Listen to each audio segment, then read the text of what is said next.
Bismillahirrahmanirrahim. Alhamdulillahirabbil alamin. Wassalatu wassalamu ala asyrafil anbiya'i wal mursalin wa ala alihi wa ashabihi ajma'in.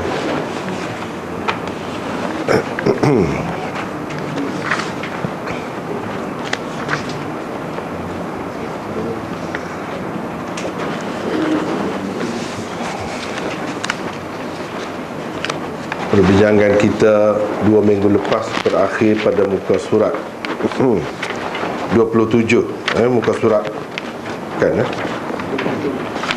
31. Kita masih lagi membincangkan tentang hadis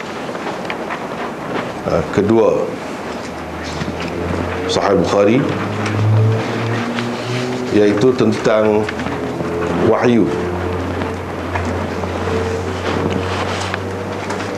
Sekali lagi rasanya perlu dibaca.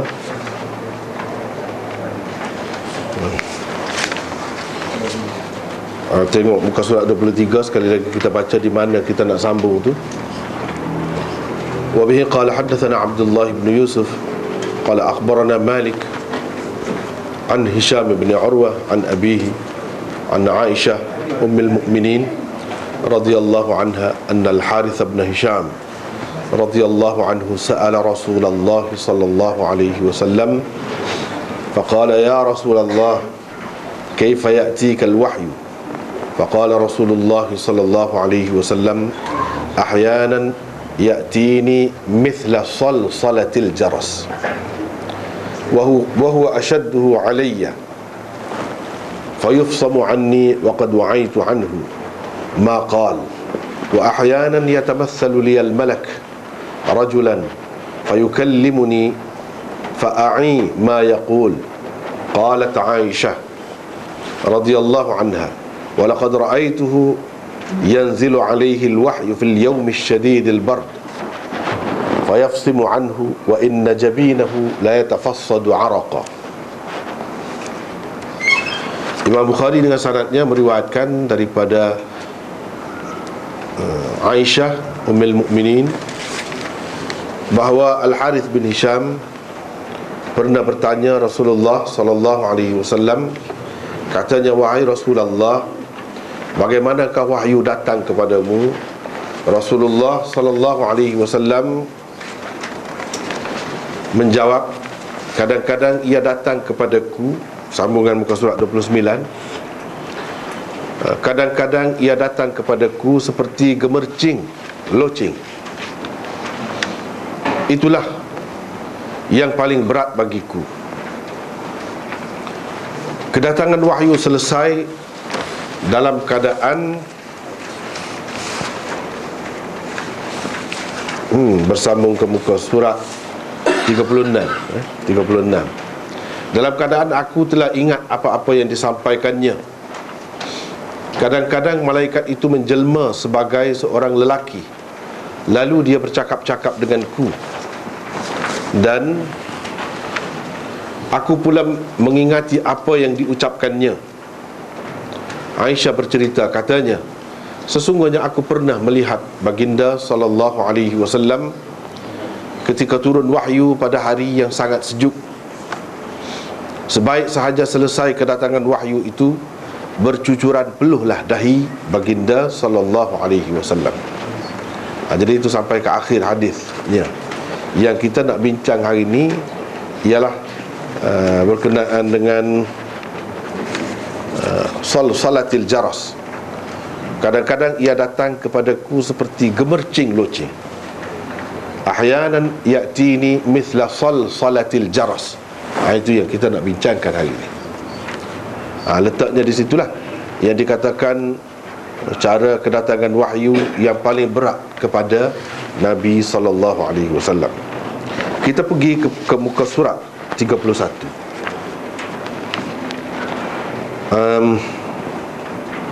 Baris yang ke-6 daripada bawah, huruf tebal tu, salatul jaras. Ialah bunyi seperti gemercing loceng atau bunyi seperti rantai besi yang dihentakkan berterusan di atas kepingan besi yang lain. Bunyi macam mana? Bunyi itu, itulah yang dikatakan salatul jaras.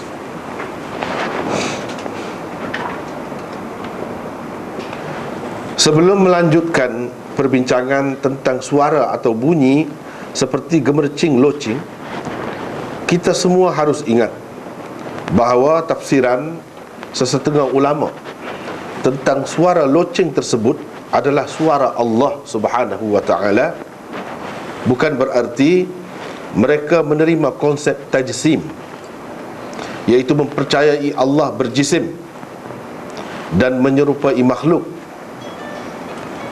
apatah lagi menyifatkan suaranya seperti bunyi gemercing loceng. Sebaliknya, ia merupakan suatu ibarat daripada Nabi sallallahu alaihi wasallam yang menggambarkan bentuk datangnya wahyu tersebut. Bentuk datang wahyu dengan bunyian sebegini disifatkan oleh Nabi sallallahu alaihi wasallam di dalam hadis riwayat Al-Harith bin Hisham di atas sebagai bentuk yang paling berat kepada baginda.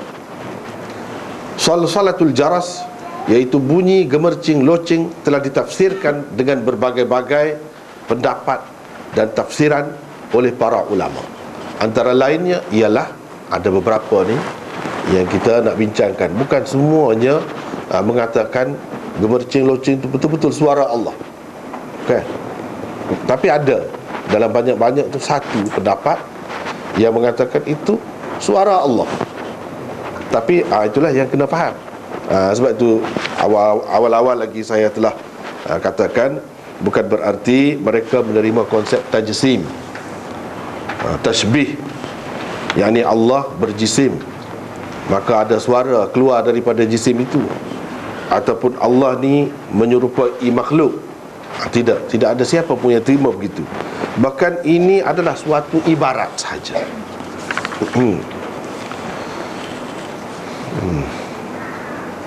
Jadi ada beberapa sebenarnya pendapat tentang salatul jaras itu. Yang pertama, gemercing loceng yang dimaksudkan oleh Nabi SAW tersebut bukanlah benar-benar seperti suara loceng. Ini suatu ibarat saja, tamthilan. Sebaliknya, ia merupakan suatu kiasan kepada suara atau nada yang tidak mampu difahami pengertian di sebaliknya oleh akal manusia biasa, sama seperti dentingan loceng yang tidak membawa apa-apa makna. Itu je. Misalnya kita kata bunyi loceng, kita faham apa-apa daripada setiap bunyi dia? Tak ada. Tak akan faham, sama saja. Dari segi bunyi zahirnya sama saja.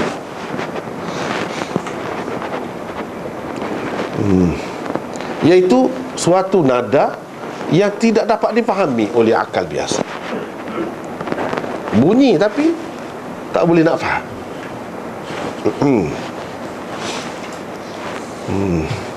Tetapi pengertian di sebaliknya mampu difahami oleh individu-individu yang diberikan keistimewaan tertentu, seperti para nabi dan malaikat tertentu. Itu saja yang faham. Di sebalik itu, kita katalah, kalau kita telah bersepakat tentang kalau bunyi loceng macam ni maksudnya begitu. Kalau kita manusia biasa ni, kalau 2 kali, kita sudah janji dah awal-awal lagi, kalau 2 kali maksudnya saya suka ke? Kalau 1 kali saya tak suka, misalnya kita sudah berjanji dan dia tahu. Jadi bila kita petik loceng tu, kita petik sekali, dia akan faham kita tak suka. Kalau 2 kali, maksudnya kita suka. Ataupun dalam perbincangan, dalam majlis debat, bahas apa semua tu, dia guna juga loceng tu. Kalau dia picit sekali, maksudnya sudah hampir masanya. Kalau dia picit beberapa kali, itu maksudnya sudah tamat betul. Jadi itu diberi faham terlebih dahulu. Kan kita faham, itu saja maksud dia. Tapi kalau nak faham begitu banyak, tanpa ada sesuatu perjanjian dan peringatan terlebih dahulu, maksudnya kita tak akan faham apa pun. Sama saja, bunyinya itu tidak memberi apa-apa makna. Dia akan memberi makna kalau kita telah terlebih dahulu berjanji, ceritakan ini maksudnya begini, ini maksudnya.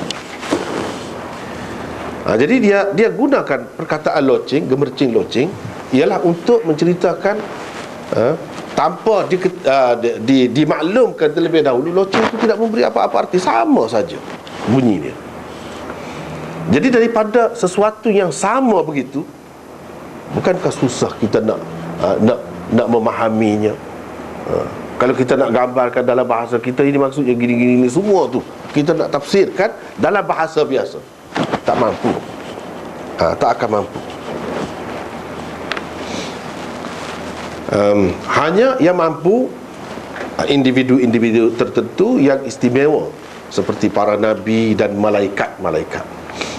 Setelah memahaminya, mereka akan mengolahnya dalam bahasa masing-masing. Bila dia sebut dalam bahasa tu, kita fahamlah dalam bahasa kita lah.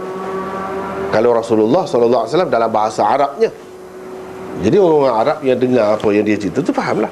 Tapi yang dia sendiri terima tu, kita kata message itu, yang membawa makna yang dia ceritakan itu, tak ada siapa pun boleh faham. Dia saja yang faham, dan dia yang dapat mengolahnya dengan tepat. Itu maksudnya. Jadi bukanlah benar-benar suara seperti suara loceng. Bukan maksud bunyi loceng tu nak cerita suatu keadaan yang kalau manusia biasa tidak dapat faham, tidak dapat menterjemahkannya, apa maksudnya. Seperti kita kata begini, kalau bahasa biasa ni pun begitu. Katakanlah bahasa biasa ni, kita tak tahu cakap Tamil, misalnya kita kata, ya seorang lagi tahu Tamil. Bagi kita dengar Tamil tu macam kita dengar loceng saja. Apa beza? Kita tak faham apa. Tapi bagi yang seorang lagi kan dia faham maksudnya. Kalau dia mengerti bahasa Melayu, dia boleh bahasa Melayu, kan dia dapat cerita maksudnya itu dengan tepat dan dengan baik, sehingga yang sebelah dia yang tak faham tadi faham juga maksud dia. Macam tu. Nak cerita sesuatu yang kita tak faham ni macam tu sifatnya. Macam tu. Ini pun begitulah. Bukan betul-betul loceng. Bukan bunyi tu bunyi loceng, teng-teng-teng gitu, bukan. Ini suatu kiasan sebenarnya. Jadi bukan nanti loceng, bahasa manusia pun macam tu. Kita tak faham. Yang mana tak faham je lah. Yang faham tu fahamlah. Fahamnya sampai begitu sekali, sampai kalau dia tak ketawa, tak gelak pun, kalau yang lucu tu kita berasa geli hati. Sampai begitu. Yang faham tu. Yang tak faham, yang asas-asas dia, yang kasar tu pun tak faham. Yang kedua, gemercing loceng yang dimaksudkan oleh Nabi SAW bukanlah wahyu itu sendiri. Bukan wahyu. Sebaliknya, ia merupakan alamat atau tanda untuk menarik perhatian sebelum kedatangan wahyu. Gambaran yang paling mudah untuk memahaminya ialah suara deringan telefon yang berbunyi sebelum gagangnya diangkat. Jadi yang bunyi loceng itu betul loceng, tapi loceng itu bukan wahyu. Apalagi nak dikatakan suara Allah, bukan. Itu adalah sesuatu untuk menarik perhatian Rasulullah sallallahu alaihi wasallam. Macam sekarang ni mudah kita nak faham telefon, dia bunyi dulu. Kalau tidak, kita nak tahu macam mana, siapa panggil ke tidak panggil, ada kontak ke tidak, kita tak tahu. Bunyi dulu, baru perhatian kita tertumpu ke situ. Macam kita sekarang, kita angkatlah handphone kita. Setelah kita bunyi itu menarik perhatian kita. Bunyi itu sendiri bukan percakapan, bukan percakapan, sesuatu yang lain. Lepas itu baru wahyu. Ini pendapat yang kedua. Perbualan sebenar hanya berlaku selepas deringan tersebut. Hal ini disifatkan oleh Nabi SAW sebagai sama seperti suara gemercing loceng. Rupanya telefon-telefon sekarang ni mari situ rupanya. Situ puncanya yang ada deringan-deringan telefon daripada dulu sampai sekarang pun, untuk menarik perhatian kita, untuk kita dengar suara selepas itu, rupanya loceng bunyi. Jadi nampak dalam hadis ni, nampak isyarat ke situ. Loceng dan bunyi macam tu memang menarik perhatian kita. Ikutlah bunyi macam mana, tapi suatu bunyi untuk menarik perhatian kita, mendengar wahyu seterusnya. Wahyu itu bukan bunyi begitu. Ini pendapat yang kedua.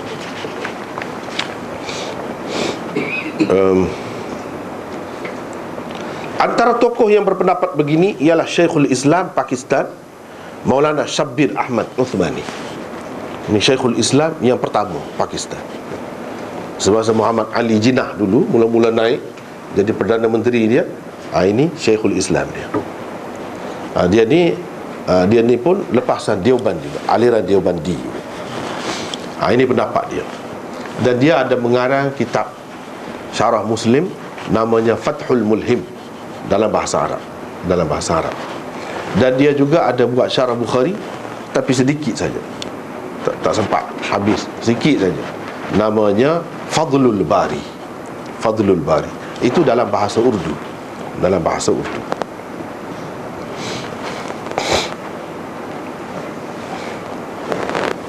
Tetapi pendapat ini disangkal oleh ulama-ulama yang berpendapat bahawa suara tersebut sebenarnya adalah kandungan wahyu itu sendiri. Yang bunyi itu kandungan wahyu dah. Bukan macam deringan telefon sebelum kita bercakap tu, bukan, kata dia. Kerana menurut mereka Nabi SAW telah menggambarkan bahawa bunyian tersebut sebagai bentuk yang paling berat diterima baginda. Bila orang tanya wahyu, dia kata itulah wahyu, bentuk wahyu yang paling berat diterima. Ini menunjukkan bunyi itu sendiri sudah merupakan wahyu. Jadi mereka tak mahu terima ini sebagai satu peringatan saja, sebagai suatu bentuk untuk menarik perhatian saja. Mereka tak terima.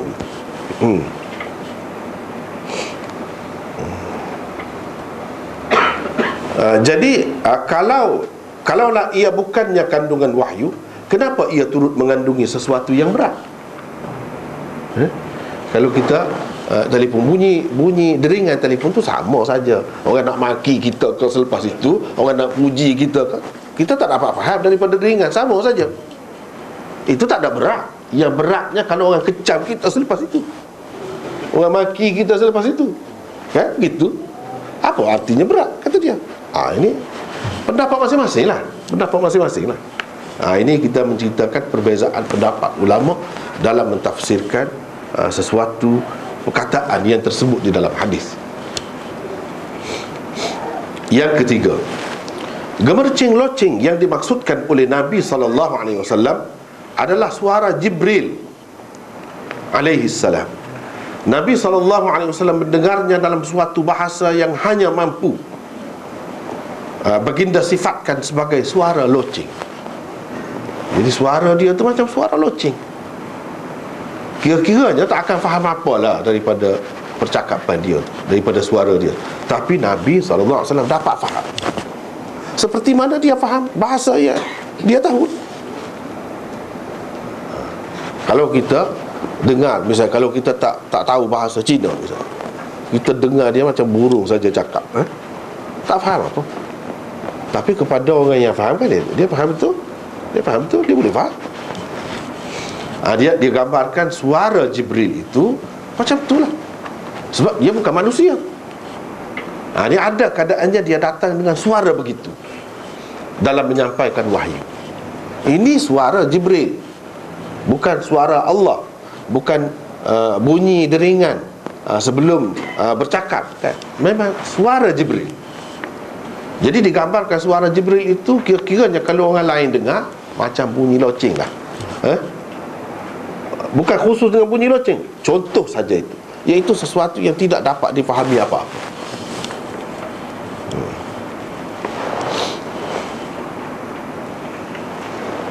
Namun baginda dapat mengingati dan memahaminya dengan baik di samping dapat pula mengolahnya dalam bahasa baginda sendiri. Walaupun begitu dia boleh. Kalau kita kata macam mana dia boleh, macam tak boleh. Seperti saya katakan tadi, bahasa manusia yang biasa ni pun begitu. Kan kepada yang tak mengerti itu, dia tak faham apa. Tapi kepada yang mengerti cukup faham.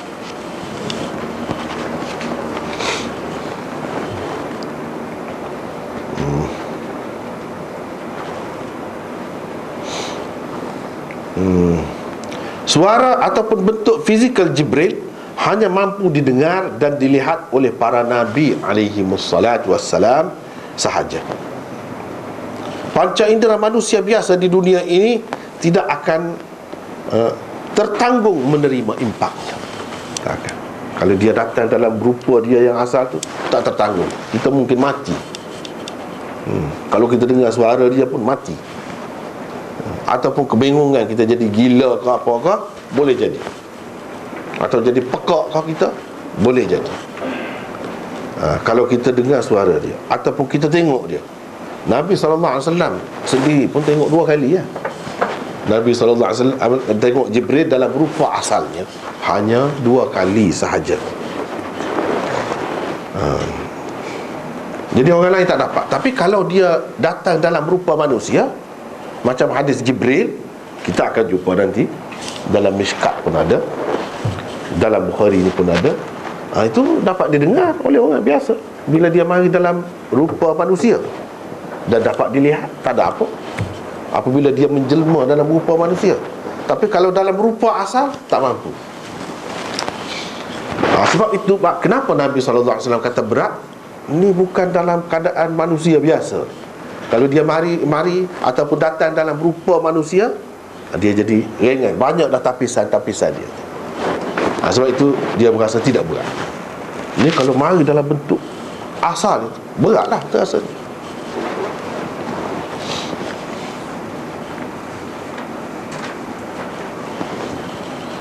Yang keempat, gemercing loceng yang dimaksudkan oleh Nabi SAW di dalam hadis ini adalah suara derapan sayap-sayap Jibril alaihi salam, atau bunyi yang terhasil daripada kedatangan Jibril. Ini bunyi sayap dia macam tu, ataupun bunyi kedatangan dia itulah yang terhasil daripada kedatangan Jibril. Itu yang dimaksudkan dengan salatil jaras, gemercing loceng. Macam tu bunyi. Jadi dia bunyi macam gemercing loceng tu ringan tu. Yang sebenarnya kalau kita dengar orang biasa tidak bunyi gitu. Bunyi kepada Rasulullah gitu. Setakat itu saja, macam bunyi loceng saja. Itu pun dia terasa berat. Kalau kita bukan bunyi gitu, mungkin lebih teruk lagi daripada petir. Mungkin. Jadi itu yang Rasulullah ceritakan pengalaman dia, apa yang dia alami setakat itu. Mungkin kalau orang lain tidak gitu.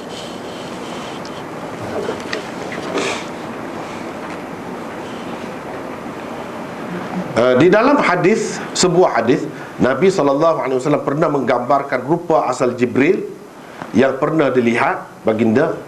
Ia adalah malaikat yang mempunyai 600 sayap. Itu rupa asalnya, 600 sayap. Dan setiap sayapnya bagai bertatahkan permata-permata yang bergemerlapan, bersinar-sinar. Itu sayap. Jadi setiap kali Jibril mengepakkan sayapnya, ia akan menghasilkan bunyi gemercing seperti itu, seumpama itu. Ini adalah pendapat Syekhul Hadis Darul Ulum Deoban, Maulana Husain Ahmad Madani. Maulana Husain Ahmad Madani rahimahullah. Jadi ini kalau peringkat, kalau sanad saya peringkat datuk, sebab guru saya belajar daripada dia. Ini guru dia. Kita dalam nota yang dahulu ada kan, ada silsilah tu, jumpa nama dia. Ini pendapat dia. Ini pendapat dia. Sebab disebutkan Al-Madani kerana dia pernah juga berada di Madinah, tinggal di sana, dan pernah juga mengajar di masjid Nabi SAW.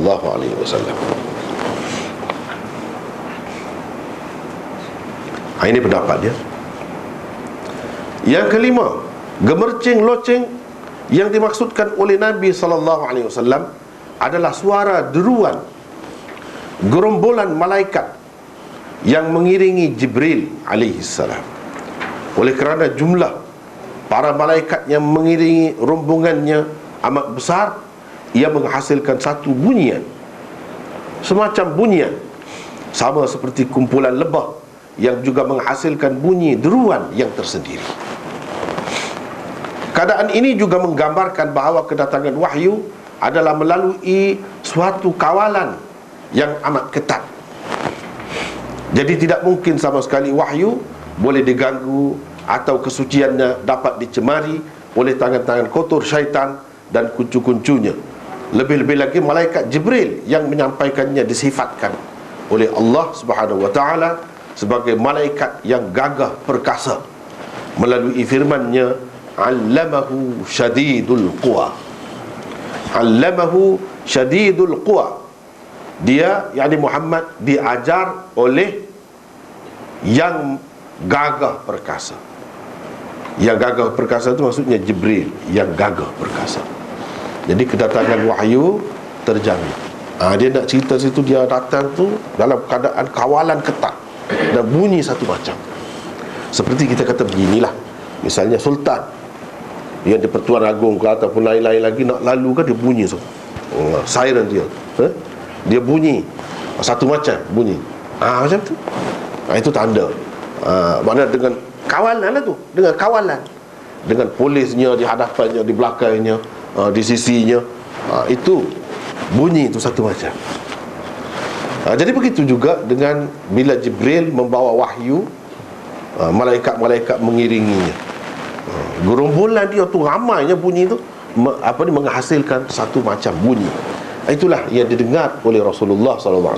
Bukan wahyu, bukan wahyu sebenarnya. Itu belum lagi wahyu. Dia bunyi satu macam. Keadaan itu dia terasa berat lah. Itu yang dia terasa berat. Dia cerita dia terasa berat.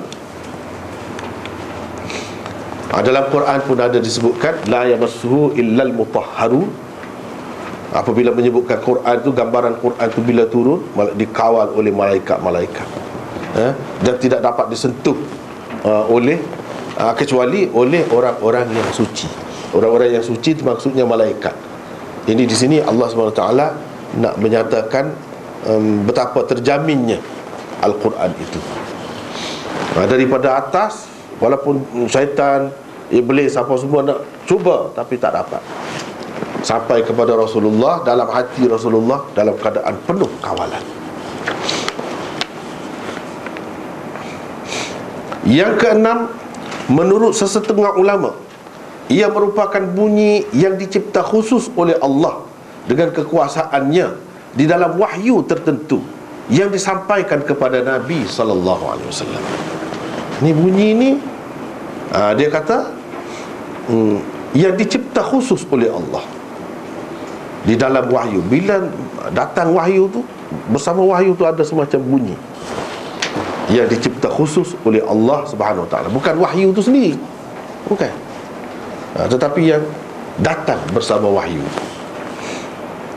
Mungkin untuk mengawalnya, mungkin untuk lain-lain lagi maksud, untuk menyatakan kehebatannya sebagai isyarat kepada makhluk-makhluk lain, terutamanya syaitan-syaitan. Mereka itu jadi lari lah. Macam kalau kita kalau kita azan, syaitan-syaitan lari kan. Begitu juga ini, termasuk dalam bentuk kawalan terhadap wahyu itu juga. Bila ada suara tu, bunyi tu, semua lari-lari. Yang jahat-jahat, ruh-ruh yang jahat semua lari, pergi jauh, tak mampu dengar. Yang sebenarnya sampai kepada Rasulullah bukan bunyi itu. Bunyi itu bukan wahyu, wahyu lain. Yang ketujuh, ada juga ulama hadis berpendapat bunyi itu adalah suara sebenar para malaikat. Itu bunyi malaikat yang digambarkan oleh Rasulullah SAW. Sebab itu yang dia bunyi, sesuatu bunyi ni kadang-kadang orang ni dengar macam ni bunyi, orang lain dengar macam lain pula. Apalagi kalau kita mengambil kira kemampuan. Yang dia dengar tu setakat tu dia bunyi. Boleh jadi kalau orang lain dengar tidak gitu. Yang dia cerita tu apa yang dia dengar. Apa yang dia dengar.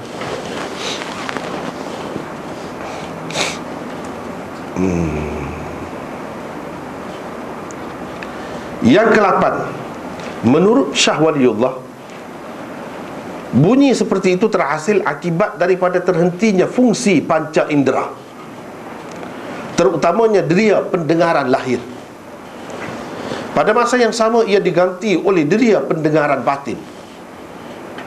Seperti mana apabila deria penglihatan terganggu, pada ketika itu akan kelihatanlah kepada mata bermacam-macam warna yang tidak menentu. Kadang-kadang kelihatan merah, kadang-kadang pula kelihatan kuning, biru, hitam, gelap dan sebagainya. Itu kalau gangguan pada deria penglihatan. Dia akan jadi gitu kan, sama ada kita rebah, jatuh kuat sangat ke, atau kita terhentak ke, kuat sangat, kita akan jadi gitulah. Terganggu deria kita. Sampai satu peringkat kita nampak gitu lagi. Sampai satu peringkat kita tak nampak langsung. Pengsan, jadi pengsan. Hilang kesedaran. Bagi Syah Waliullah, bunyi seperti gemercing loceng itu kinayah kepada terhentinya fungsi deria pendengaran lahir daripada mendengar apa-apa bunyi atau suara di alam musyahadah.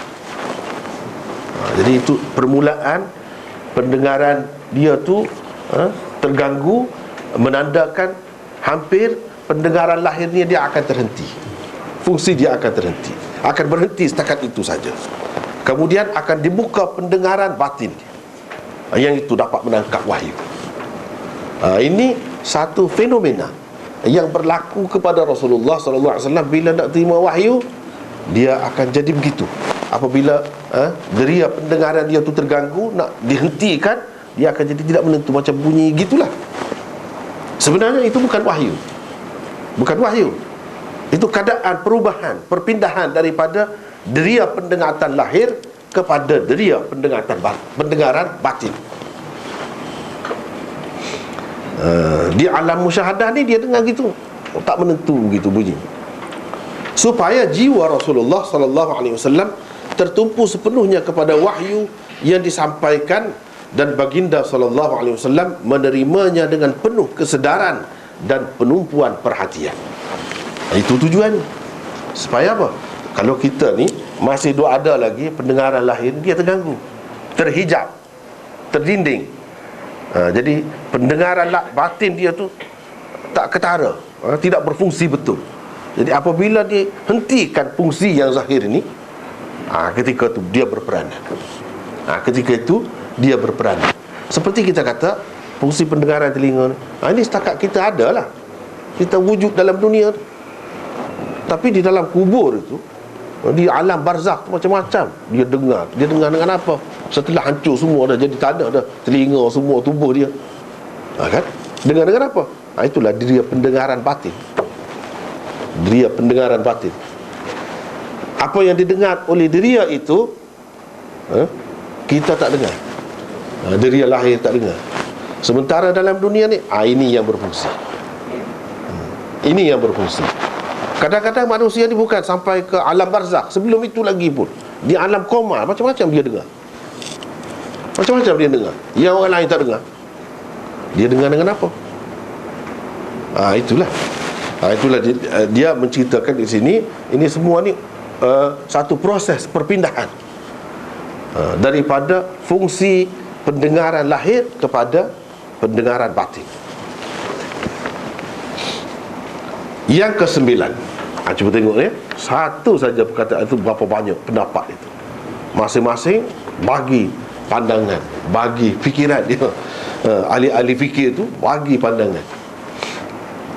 Yang ke-9, wahyu yang datang dalam bentuk bunyi yang digambarkan oleh Rasulullah sallallahu alaihi wasallam, seolah-olah suara gemercing loceng itu adalah suara Allah Subhanahu wa taala sendiri.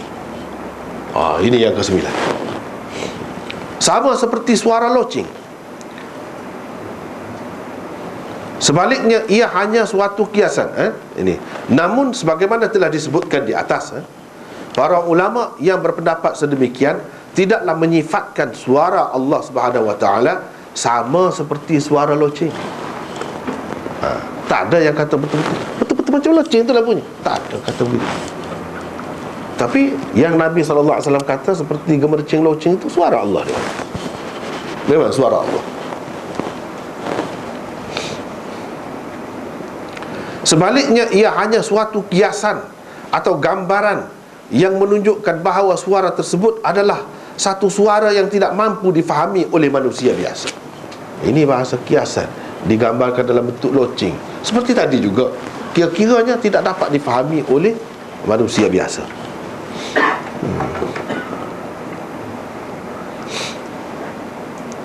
Sama seperti suara loceng yang tidak membawa apa-apa pengertian atau bahasa kepada mereka. Menerusi pendapat ini juga dapat difahami dan disimpulkan bahawa pendapat sebilangan besar tokoh-tokoh hadis, termasuk Imam Bukhari sendiri, tentang sifat Allah Subhanahu wa ta'ala berbeza daripada pendapat mutakallimin, ini ahli-ahli ilmu kalam dari kalangan Asy'ariyah, Maturidiyah dan sebagainya. Ini yang ke-9 ni pendapat Imam Bukhari sendiri. Pendapat Imam Bukhari sendiri. Walaupun kita nampak pelik kan? Tapi itu pendapat dia. Dan ramai tokoh-tokoh hadis berpendapat begitu. Tapi kita kena ingat, seperti kata tadilah, itu gambaran saja, kiasan saja, bukan betul-betul suara Allah. Itu macam loceng. Jadi suatu suara yang tidak dapat dipahami, kira-kira macam loceng itu saja kepada manusia lain. Kepada Rasulullah walaupun begitu, dia dapat faham sepenuh, dapat ingat dengan baik. Begitu juga Jibril dapat faham kalam Allah dengan sempurna, walaupun hanya dalam bentuk yang kalau kita kira manusia biasa, kepada manusia biasa hanya bunyi seperti loceng yang tidak membawa apa arti. Dentingan yang pertama, kedua, ketiga, keempat sampai berapa sekalipun sama saja. Tak ada beza kepada kita. Kepada Jibril yang menerima kalam Allah itu, dia dapat beza. Kepada Rasulullah, dia dapat beza juga.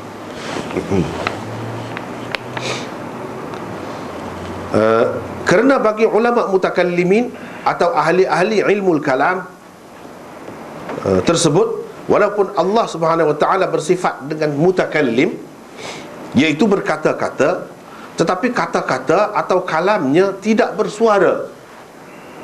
Ini mengikut majoriti masyarakat kita, umumnya Asy'ariyah. Kalau di sebelah Pakistan, di sebelah India, mereka terima Maturidiyah. Inilah yang dipegang dari kalangan ahli sunnah, aliran yang dipegang di tempat-tempat ni. Kalau di tempat kita ni Asy'ariyah kebanyakannya. Macam di Mesir, di mana Asy'ariyah. Tapi seperti saya telah sebutkan sebelum pada ni, bahawa Ahlus Sunnah wal Jamaah ni sebenarnya satu keluarga besar. Imam Bukhari tidak berpendapat begitu. Kalau mengikut Asy'ariyah, Maturidiyah, kalam Allah tidak berhuruf, tidak bersuara. Imam Ahmad mengatakan berhuruf dan bersuara. Berhuruf macam mana? Kalam Allah. Dia kata Quran itulah tidak berhuruf. Tapi kalau nak tanya yang sebenarnya, memang tidak begitu. Kalau berhuruf, orang lain pun boleh guna juga. Itu sama dengan makhluk lah. Tapi dalam Quran disebut yasma'una kalam Allah. Mereka dengar kalam Allah. Mereka menulis kitab itu kalam Allah. Kitab Taurat apa semua kalam Allah. Jadi berhuruf bersuara kalau dilihat kepada yang ada di hadapan kita ini. Itu Imam Bukhari mengatakan bersuara saja, tidak berhuruf. Kalam Allah yang sebenarnya. Imam Ahmad pun sebenarnya begitu juga. Tetapi dia nak tegas, takut-takut orang kata ni Quran ini baharu, sebab dia menghadapi masalah itu di zamannya. Dia kata tidak, kalam Allah ni macam ni Quran. Sebab Allah sebut Quran itu kalam dia. Jadi kalau kalam dia, yang ada ni memang berhuruf, bersuara, kita boleh baca. Bersuara tu ni sebab kepada kita bila kita sebut. Tapi kalau kita tanya hakikat suaranya, dia pun akan kata tidak menyerupai makhluk. Imam Bukhari mengatakan ada suara. Ini pendapat dia. Tapi semua ni kan ahli sunnah. Siapa kata Imam Bukhari tidak ahli sunnah? Dengan sebab dia kata begini. Ini sebab tu kita kena faham. Kadang-kadang masyarakat kita ni dia pegang kemas sangat dengan satu aliran dalam ahli sunnah, sehingga dia tidak kenal yang lain tu pun ahli sunnah juga. Ramai juga pendapat-pendapat yang lain, banyak lagi. Tetapi pendapat Imam Bukhari ini pendapat dia. Dia adalah sokongan dia, dalil-dalil dia. Walaupun begitu, seperti kita tengok ini pendapat yang ke-9, yang lain-lain lagi tak ada pun mereka kata ini suara Allah. Jadi ini masalah masing-masing pendapat lah. Masing-masing pendapat. Walaupun sampai begitu, semuanya dikira masih ahli sunnah, dan kita menganggap mereka semua ni imam ahli sunnah wal jamaah. Itu perbezaan pada benda kecil macam ni. Kecil lagi ni, bukan besar, bukan usul, aslul usul, bukan. Inilah yang saya katakan perbezaan di antara ahli sunnah dalam masalah akidah, usul, ialah sebenarnya tentang furuk akidah, bukan usul akidah. Ini termasuk dalam furuk.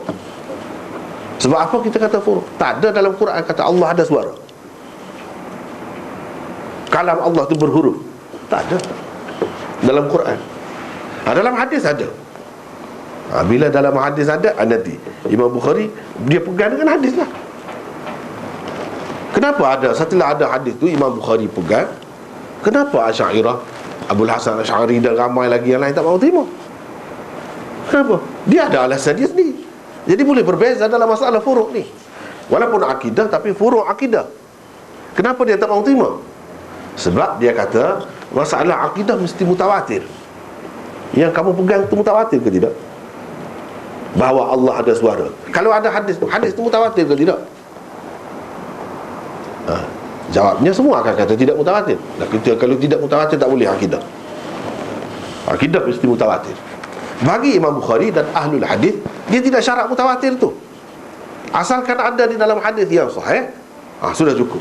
Kalau benda tu bukan masalah fiqh, bukan masalah cabang-cabang amalan, tapi masalah akidah, kita boleh pegang. Tapi kita tak boleh mengkafirkan orang yang tak menerimanya. Tak boleh. Kita nak pegang boleh, tapi dengan syarat-syarat, dengan mengikut kaedah mereka. Kalau kata Allah ada suara, ya suara, tapi suara yang tidak menyerupai suara makhluk. Seperti mana dia ada tangan, dia sebut dalam Quran pun ada. Adakah tangan dia semata-mata dengan menyebut tangan itu dengan sendirinya berarti dia menyerupai makhluk? Tidak mesti begitu. Sama juga dengan yang ini kata dia. Cuma yang ini tak ada di dalam Quran. Dalam hadis ada pun kita boleh pakai dah untuk akidah. Sebab itulah mengikut ahlul hadis, dia hadis ahad pun boleh menjadi asas akidah. Tapi asas itu bukan asas yang penting, asas yang utama sangat. Furuk lah, furuk akidah. Sebab itu mana-mana pihak pun, yang ini tidak mengkafirkan ataupun menyesatkan pihak yang satu lagi, yang sana pun tidak. Terpulang kepada masing-masing. Yang ini kata boleh dah akidah, tapi furuk akidah, bukan boleh buat benda macam ni jadi usul akidah, tak boleh. Kalau berbeza dalam usul akidah, dia sudah berbeza dalam pendirian, bukan ahli sunnah lagi. Ini masih ahli sunnah. Hadis ni, hadis yang diriwayatkan oleh Imam Bukhari sendiri. Tak apalah, kita tengok di sini. Sebaliknya Imam Bukhari dan juga ulama hadis yang lain mengatakan kalam Allah itu bersuara, tetapi suara yang tidak menyerupai suara mana-mana makhluknya. Suara.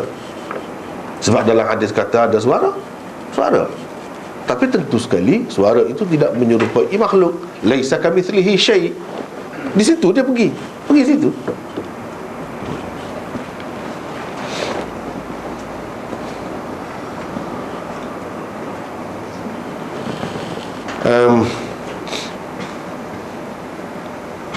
Laisa kamitslihi syai'. Dia itu penawarnya.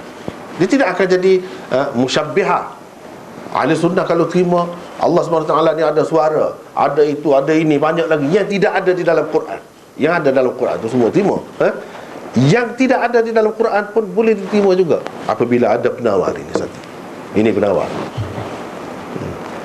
Jadi kata Allah ada suara yang tidak menyerupai makhluk. Laisa kamitslihi syai', itu yang paling asas. Itu tak ada pertikaian dalam masalah tu. Tidak ada tak apalah. Kerana mereka berpendapat suara tersebut tidak sama dan serupa dengan suara mana-mana makhluknya. Dalam menjelaskannya, mereka telah mengemukakan satu usul yang disimpulkan daripada beberapa ayat Al-Quran. Misalnya laisa kamitslihi syai' wa lam yakul lahu kufuwan ahad, dan lain-lain lagi.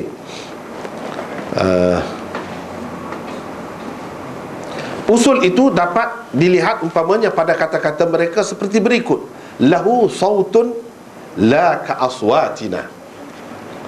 Bermaksud dia, yakni Allah punya suara, tetapi tidak seperti suara-suara kita, yakni makhluk. Lahu hayatun la ka hayatina. Bermaksud dia, yakni Allah hidup, tetapi tidak seperti hidup kita. Kan dalam Quran disebut Al-Hayyu, kita pun hayyu, kita pun hidup. Jadi adakah dengan semata-mata kata Allah hidup tu terus dia akan jadi menyerupai makhluk? Kita boleh kata ahli sunnah ni musyabbihah, ahli sunnah ni mujassimah dan sebagainya? Tak boleh. Sebab hidup itu hidup bukan seperti kita, bukan seperti makhluk lah maksudnya, bukan manusia saja. Hidup, semua hidup, tapi hidup macam mana? Ini usul dia. Jadi marilah macam mana pun yang tidak ada dalam Quran, kalau ada dalam hadis, tidak jadi masalah kepada mereka. Sebab mereka pegang dengan kaedah ni. Lahu basarun la ka absarina. Dia, yakni Allah punya penglihatan, tetapi tidak seperti penglihatan kita. Yakni kita tu makhluk semua sekali, bukan manusia saja. Bukankah Allah sendiri di dalam Al-Quran telah menyifatkan dirinya bertangan? Dan macam-macam lagi dia sebutkan. Mata macam-macam, mata lah, wajah lah, macam-macam sebut. Apakah itu berarti Al-Quran mengajarkan kepada kita bahawa Allah berjisim dan menyerupai makhluk? Tidak, sama sekali tidak. Bukan begitu. Dan ini difahami oleh semua golongan ahli sunnah. Semua golongan ahli sunnah. Cuma macam Asy'ariyah, Maturidiyah, apa semua ni, tangan dia terima. Cuma dia ada cara dia takwil ke, ataupun dia terima lah, tidak menyerupai makhluk, dia terima sebab ada dalam Quran. Itu termasuk dalam usul akidah. Yang tidak ada dalam Quran, itu bukan usul akidah. Itu ya, mudah saja.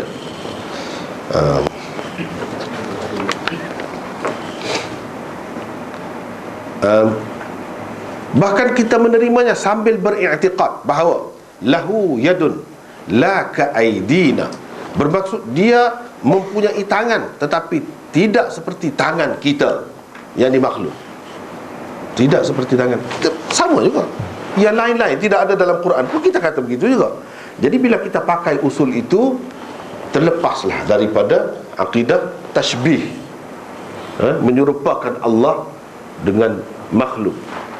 Terlepaslah kita daripada akidah tajzim, menganggap atau mempercayai Allah itu berjisim. Terlepas semua. Adapun golongan mujassimah betul, dia memang kata Allah berjisim, itu lain. Golongan musyabbihah dia mengatakan Allah menyerupai. Tapi kadang-kadang macam kita tengok tadi, bunyi loceng, macam bunyi loceng, itu mengelirukan. Tapi kalau hadis-hadis seperti ini atau ayat seperti ini berada di hadapan ulama-ulama ahli sunnah, mereka akan pusing sehingga tidak jadi musyabbihah, sehingga tidak jadi mujassimah.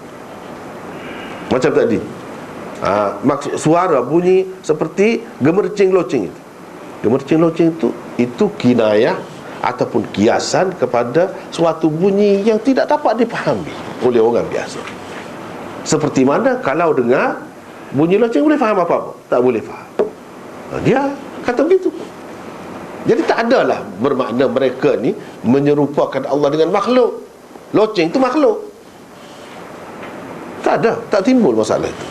Bagi yang menerima itu suara Allah, itu gambaran Rasulullah yang dia dapat.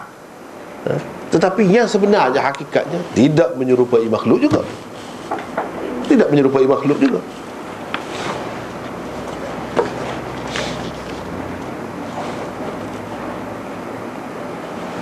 Dalam menguatkan samalah juga halnya kalau begitu dengan suara Allah. Dalam menguatkan pendapatnya bahawa kalam Allah mempunyai suara, Imam Bukhari telah mengemukakan dua hadis secara ta'liq di dalam kitab Tauhid. Di penghujung kitab sahihnya ini, jadi kitab Bukhari ini tak tahulah kita nak sampai ke situ bila sebab Bukhari itu yang asalnya 2 jilid tebal. Kalau cetakan Pakistan tu yang saya guna 2 jilid tebal. Jadi kitab Tauhid ni dia letak akhir Imam Bukhari. Berbeza daripada orang lain. Kalau orang lain Tauhid dulu kan, dia tidak, Tauhid kemudian sekali. Jadi Tauhidnya kemudian sekali. Dalam kitab Tauhid ini dalil dia. Sebab itu ulama-ulama tak keliru. Boleh dikatakan semua, kalau kita baca pensyarah hadis Bukhari ni, mereka mengatakan memang Bukhari berpendapat begitu, bahawa Allah berkata-kata. Allah ada kalam, kalamnya bersuara, tapi suara yang tidak menyerupai makhluk. Itu.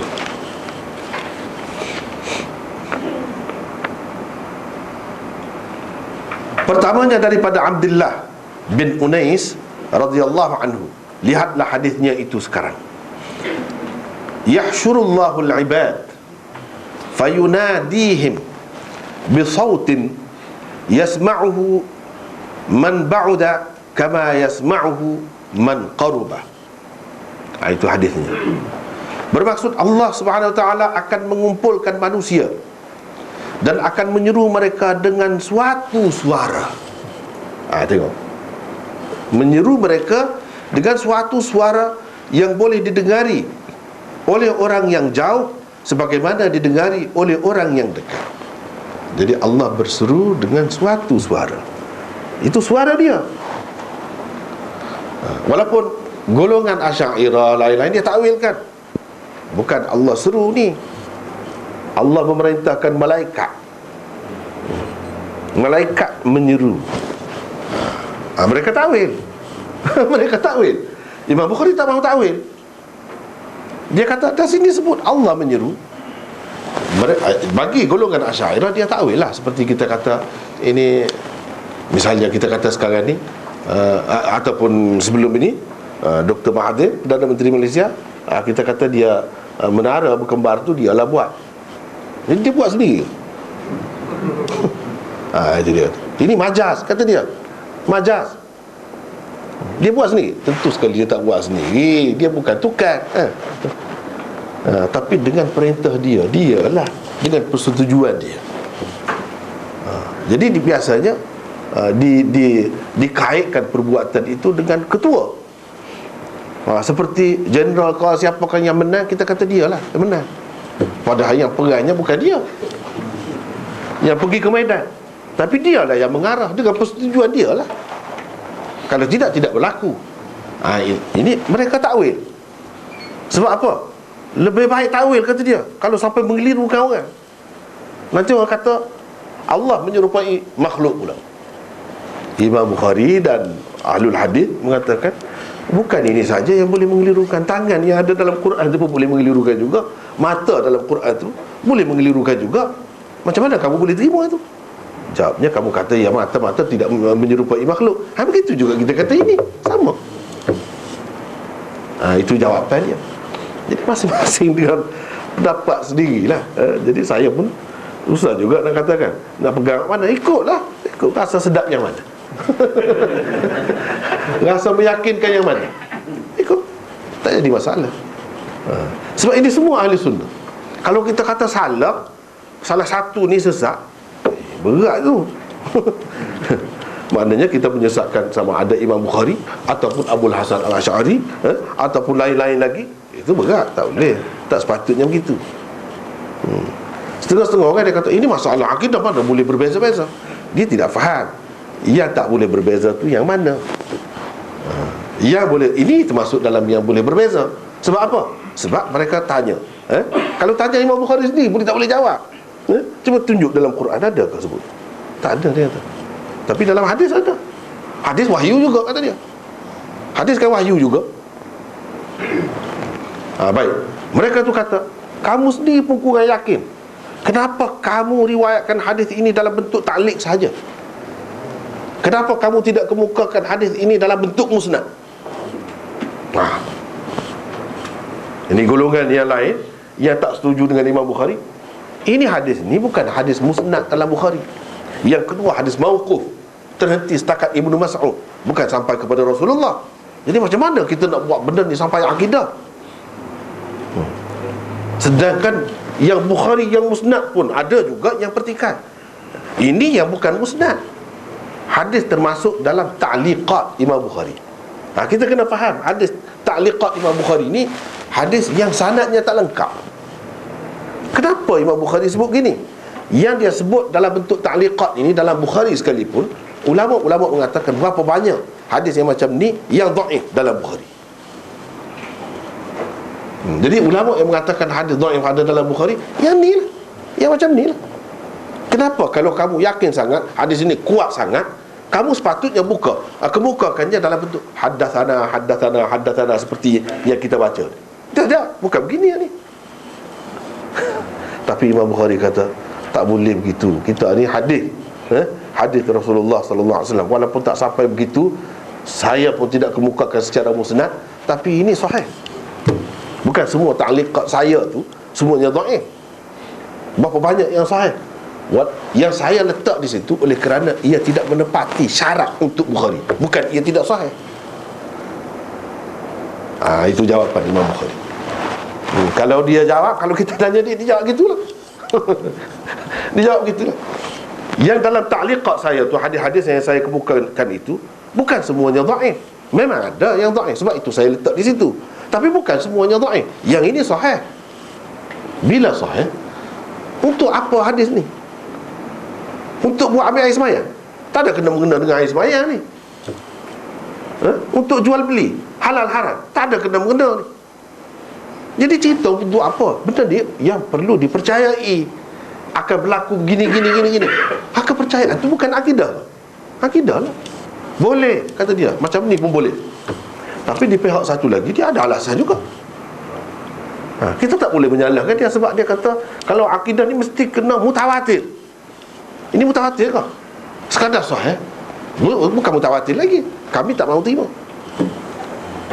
Kalau ada dalam Quran jelas, tak apa. Macam tangan, kita terima.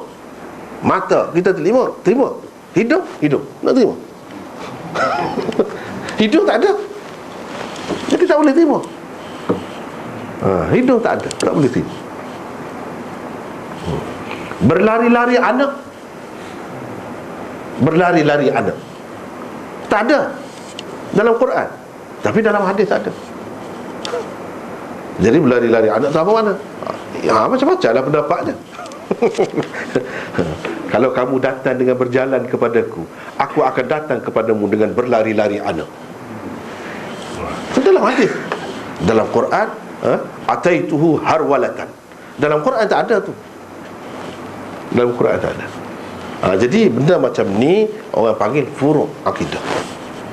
Imam Bukhari terima, orang lain tak mahu terima, ikutlah, tak apa.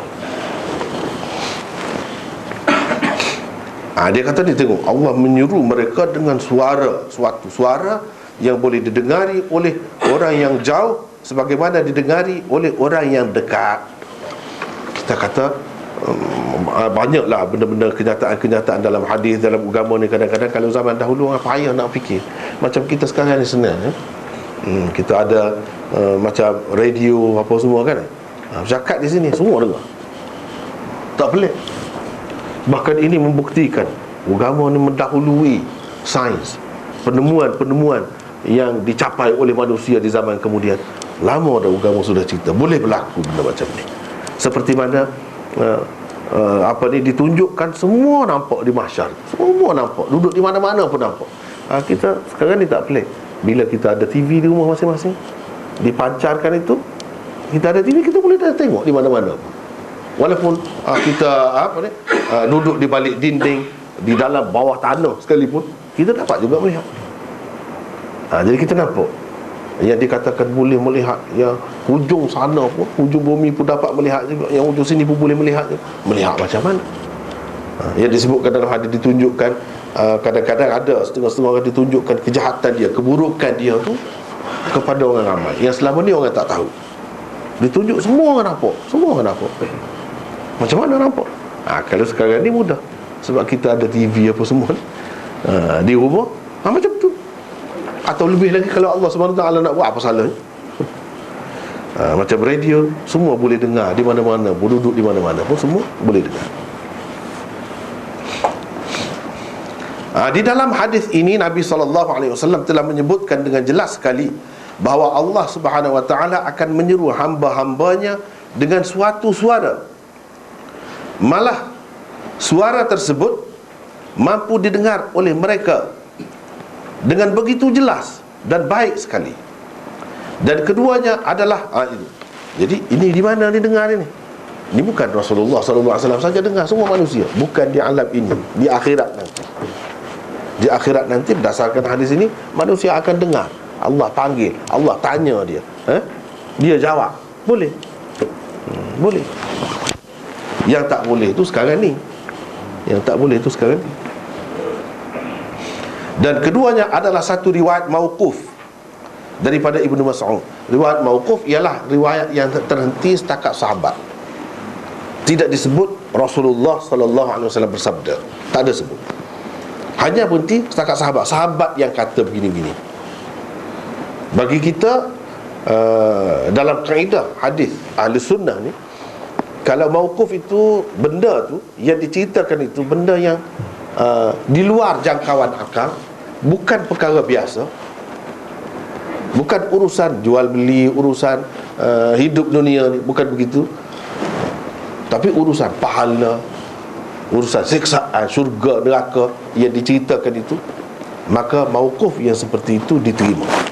Ini dipanggil mauquf fi hukmil marfu'.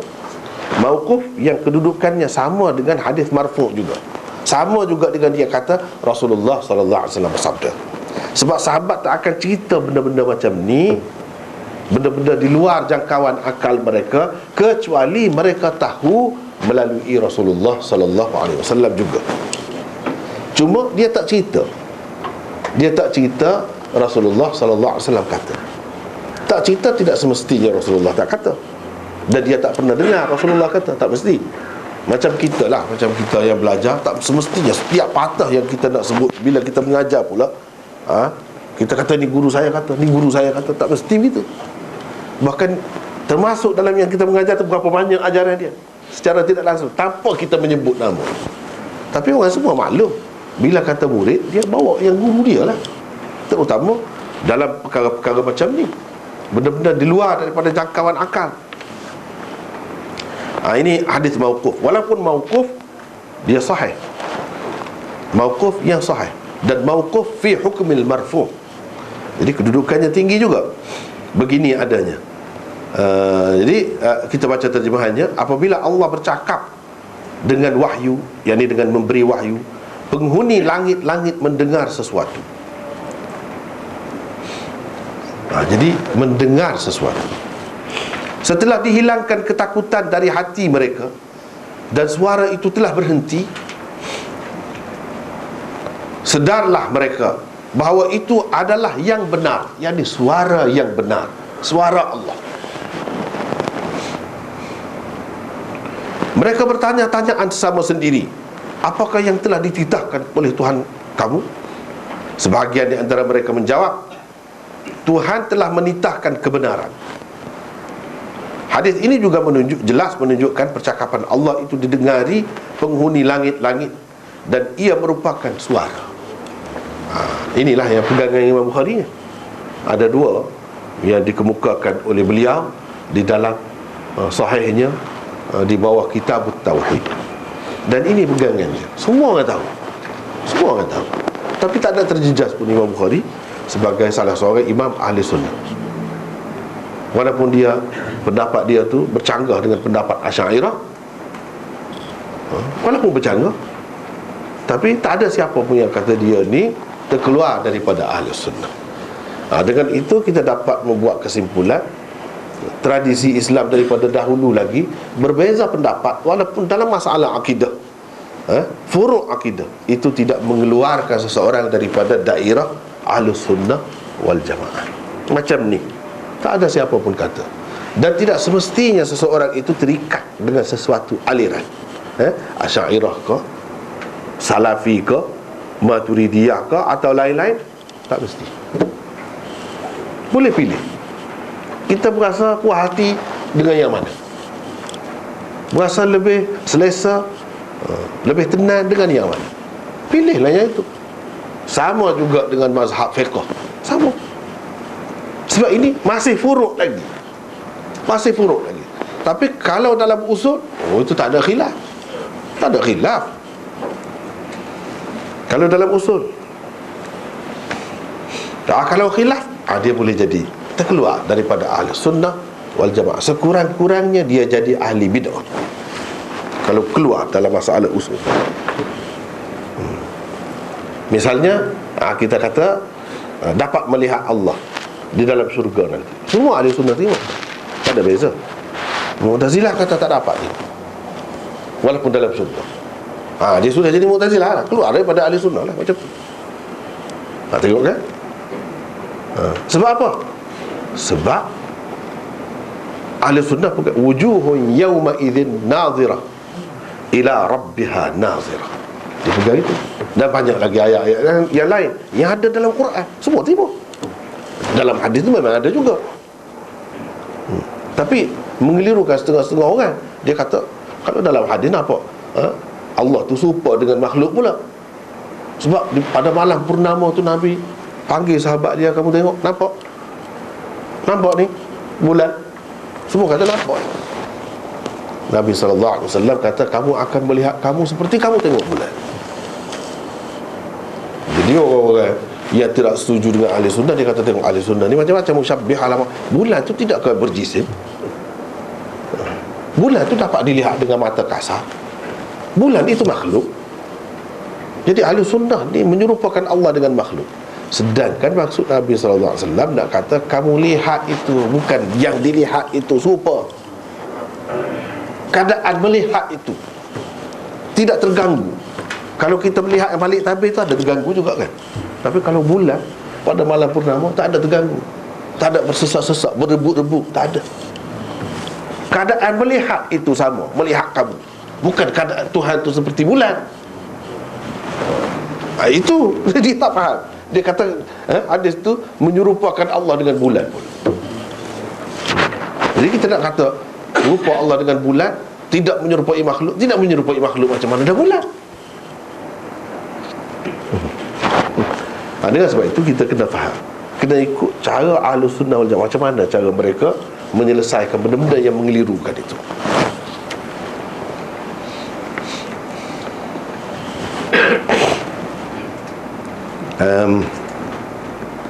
Inilah antara hadis yang dijadikan sebagai sandaran oleh Imam Bukhari dalam menyabitkan pendapat beliau. Dengan suara yang samalah Allah Subhanahu wa ta'ala telah berkomunikasi secara langsung dengan nabinya sallallahu alaihi wasallam dari balik tabir atau min wara'i hijab.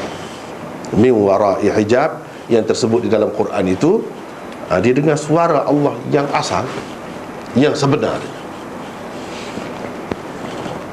Golongan Asy'ariyah memang tidak bersetuju dengan pendapat ini. Ia sekaligus membuktikan bahawa Imam Bukhari bukan dari kalangan Asy'ariyah. Kena faham. Jadi jangan ta'assub sangat, jangan ta'assub sangat. Kadang-kadang orang di tempat kita ni, dia kata kalau tak ikut Asy'ariyah sesat. Kalau macam tu sesat dah Bukhari.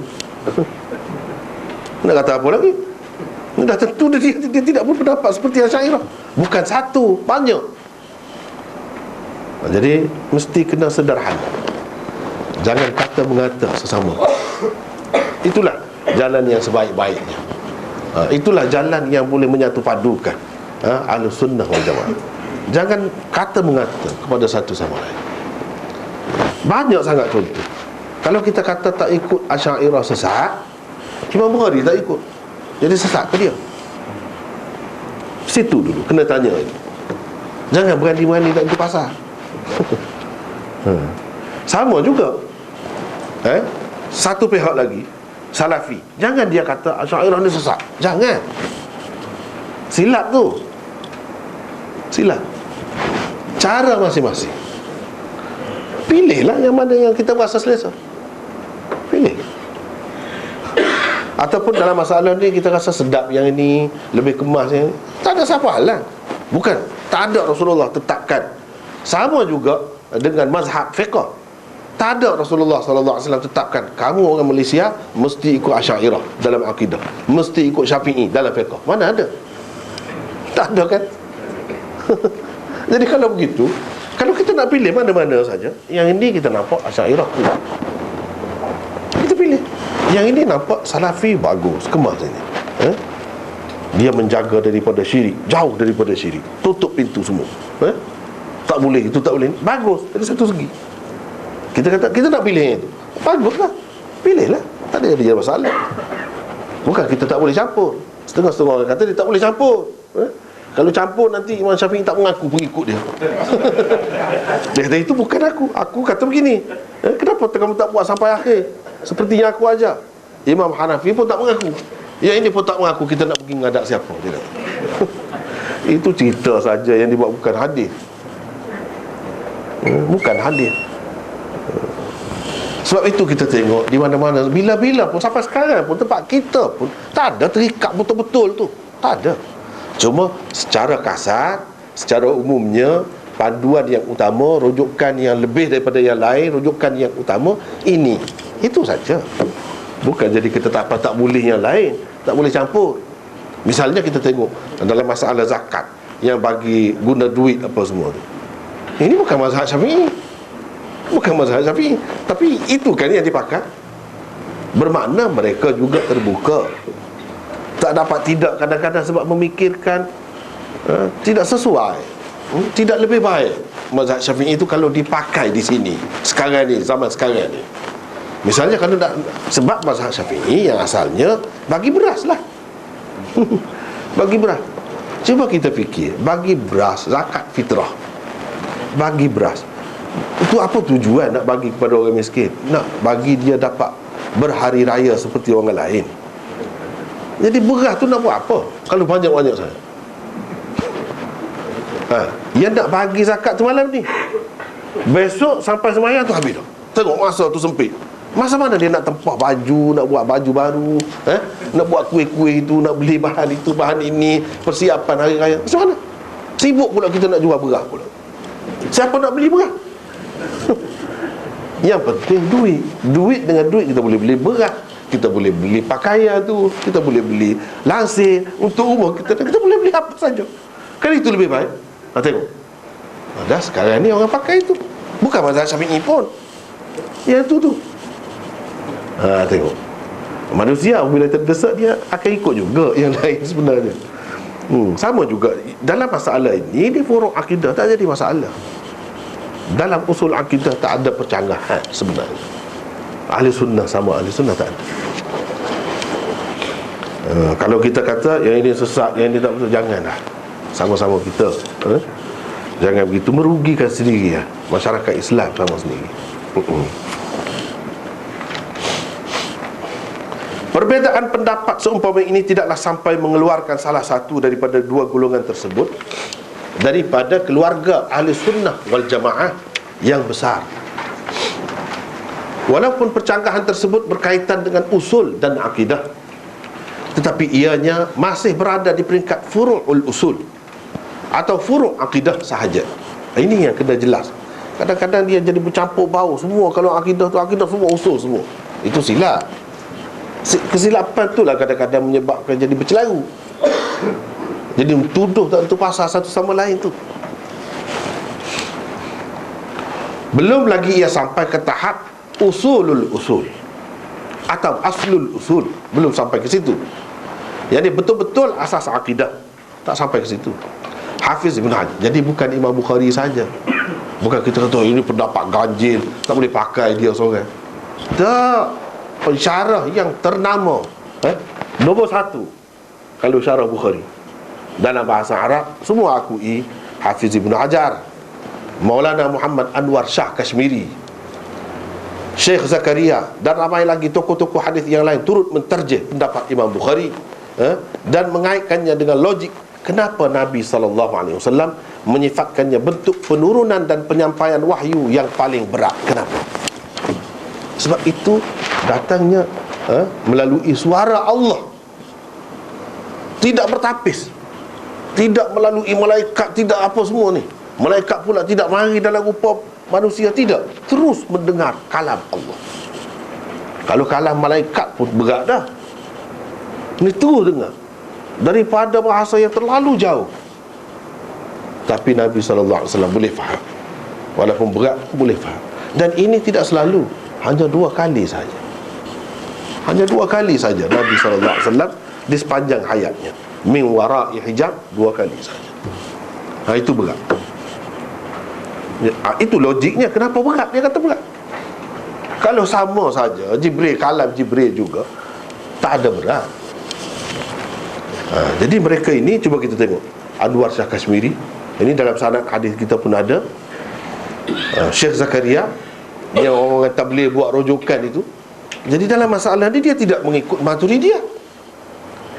Kalau Maturidiyah tidak berhuruf, tidak bersuara, sama dengan Asy'ariyah.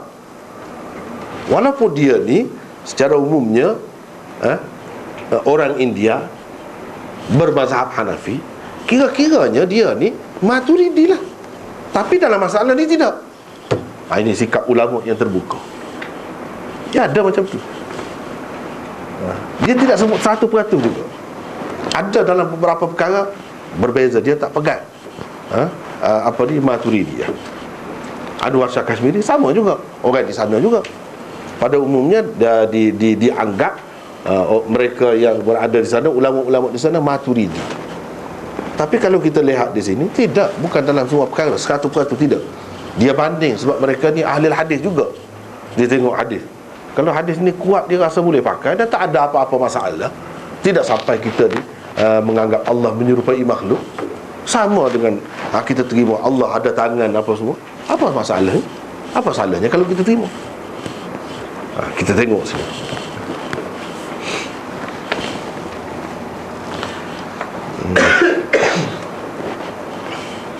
Mungkin saudara-saudara kita yang ada, dia kata ini ada rujukan, mana rujukan? Saya sengaja sebenarnya tak masukkan rujukan sebab kita nak ringkas.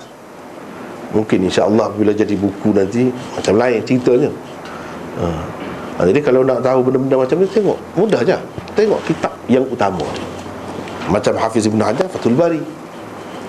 Kalau Anwar Shah Kashmiri, Faidul Bari. Dalam tu ada sebut jelas bahawa dia menyokong, dia terima begini. Ini adalah kalam Allah. Salatul jaras yang digambarkan di dalam hadis ni adalah kalam Allah. Tapi kena ingat, seperti yang saya sebut tadi lah, bukan makna salatul jaras dengan makna betul-betul seperti loceng.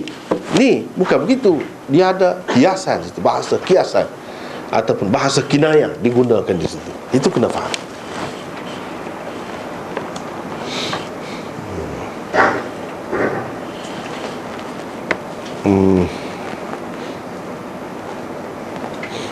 Faktor-faktor yang menyebabkan panca indera, fizikal dan mental Nabi SAW mampu menerima dan menanggungnya adalah kesesuaian dan kelayakan yang telah disediakan oleh Allah pada diri Nabi SAW.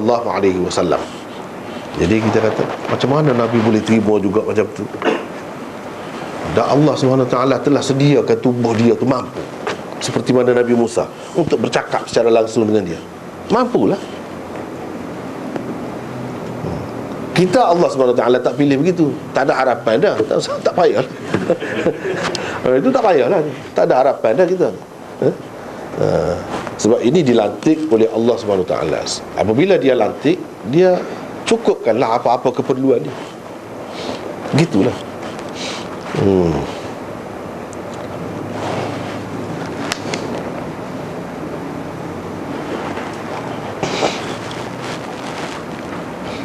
Sampai di sini timbul persoalan, Kenapakah wujudnya perbezaan di antara penyampaian wahyu Al-Quran dan wahyu Al-Hadis? Kenapa ada perbezaan? Kenapa penurunan wahyu Al-Quran hanyalah melalui perantaraan Jibril? Bukankah penyampaian yang terus secara langsung daripada Allah Subhanahu wa taala mempunyai kelebihan dan keistimewaan yang tersendiri? Kenapa Quran ni, untuk Quran ni tidak secara langsung? Dan itu, kalau secara langsung itu pun salah satu bentuk wahyu juga. Kenapa Nabi? Kan itu satu kelebihan lebih kalau terima terus daripada Allah Subhanahu wa taala. Kenapa kalau Quran mesti melalui Jibril, dan Quran itu lebih daripada hadis walaupun begitu? Sedangkan hadis ada juga yang diterima secara langsung. Macam sembahyang 5 waktu tu, Nabi SAW terima secara langsung dengan bercakap dengan Allah min wara'i hijab. Tapi itu hadis. Itu hadis. Kenapa tidak Quran? Kalau kita kata, kalau dengan perantaraan dia kurang istimewa, kita kata sekali tengok kan, secara langsung tu baru istimewa. Tapi kalau Quran mesti Jibril. Kenapa begitu? Antara jawapan yang diberikan oleh para ulama hadis kepada persoalan-persoalan tersebut ialah, satu, kandungan Al-Quran adalah sesuatu yang rasmi daripada Allah Subhanahu wa taala. Ini rasmi. Yang rasmi dia lain. Kalau kita masuk ke istana misalnya tanpa rasmi, lain. Kita pergi ke sesuatu negara tidak rasmi, pergi sendiri-sendiri, lain. Sambutannya apa semuanya lain. Layanannya lain. Kadang-kadang sesuatu yang besar, yang istimewa tu dia lebih banyak protokolnya. Lebih banyak protokolnya. Susah ini. Tapi yang itu yang istimewa. Jangan kita ingat yang susah itu yang tidak istimewa. Yang kena syarat itu, ini, itu yang istimewa. Jadi ini melalui Jibril. Yang kedua, Jibril hanya menyampaikan kandungan wahyu yang telah ditetapkan setiap lafaz dan struktur ayat-ayatnya oleh Allah Subhanahu wa taala. Jadi dia bawa dalam bahasa Arab terus dah. Jibril terima daripada Allah, kira-kira kalam Allah lah yang dia faham. Bila bahasa Arab, dia bawa terus bahasa Arab kepada Rasulullah sallallahu alaihi wasallam. Bukan Rasulullah buat ayat-ayat dia, tidak. Bukan dia ambil maksud, faham seperti hadis kan, dia faham daripada Allah juga. Maksudnya begini, kena perintah begini. Tapi ayat tu, lafaz tu dia buat, dia pilih. Itu hadis. Quran tidak begitu. Sampai kepada Rasulullah memang dalam bentuk seperti yang ada sekarang. Seperti yang ada sekarang ni. Kemudian banyak kan, tak apalah, banyak. Kalau 2 kali pun dia rasa berat sangat dah tu. 2 kali. Kalau Quran ni berapa kali sepatutnya kena tu, beratlah dia. Sebab tu dia kena melalui Jibril. Dia ada tapisan dia tu. Ada tapisan. Kalau kita secara langsung daripada matahari, misalnya yang menerima tu kaca ke ataupun cermin yang tertentu, dia boleh membakar kadang-kadang. Kalau yang menerima tu macam mana, dia bergantung kepada yang menerima. Kalau kita duduk tengah panas tak apa-apa. Tapi kalau cermin, kain yang kena tu, cahaya dia boleh hangus. Jadi beginilah bendanya. Yang menerima tu tidak sama. Dari segi kemampuan, dari segi kesannya tak sama. Yang ketiga, sesuatu perutusan rasmi haruslah mengikut prosedur dan melalui unit-unit tertentu yang telah ditetapkan. Memang begitulah yang rasmi. Kalau tidak rasmi lagu lain kan. Banyak perkara yang berbeza. Yang keempat, penurunan wahyu secara bertapis juga lebih sesuai untuk dihidangkan kepada manusia. Kerana penurunan wahyu Al-Quran secara langsung tetap merupakan sesuatu yang berat kepada mereka, termasuk Rasulullah sallallahu alaihi wasallam sendiri. Sebab tu dia melalui Jibril. Jibril tu macam penapis lah. Penapis. Cahaya matahari ni pun yang nak sampai kepada kita ni ada beberapa tapisan. Lapisan ozon, lapisan itu, lapisan ini, macam-macam ahli sains sebutkan. Kalau secara langsung kena, kita tak mampu kita. Itulah perlu adanya lapisan-lapisan itu. Jibril bukan Allah, satu makhluk. Kalau dia datang dalam rupa itu pun berat juga kepada Rasulullah, sebab tidak sama jenisnya manusia dengan malaikat, tak sama. Sebab itu dia berupa manusia pun. Itu lainnya. Dia menjelma dalam rupa manusia lebih mudah untuk berinteraksi. Itu sebab dia utuskan Jibril. Dan ini semua dipilih oleh Allah Subhanahu Wa Taala, bukan berlaku sesuka hati. Bukan semua malaikat boleh melaksanakan tugas ini. Ini tugas rasmi. Allahu yastafi minal malaikati rusula wa minan nas. Allah memilih dari kalangan malaikat itu beberapa utusannya, dan dari kalangan manusia juga beberapa ramai dipilihnya. Jibril dipilih untuk menyampaikan ilmu Allah kepada manusia melalui nabi-nabi.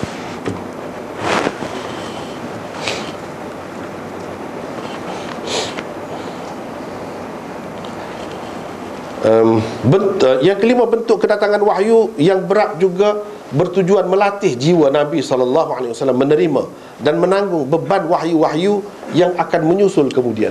Jadi kenapa ada juga yang berat macam tu? Ini semua untuk latihan juga, untuk persediaan jiwa Rasulullah SAW. Allah SWT Maha mengetahui untuk memberikan latihan itu 2 kali. Kesannya ada. Seperti kita biasa dengan benda-benda berat, kan?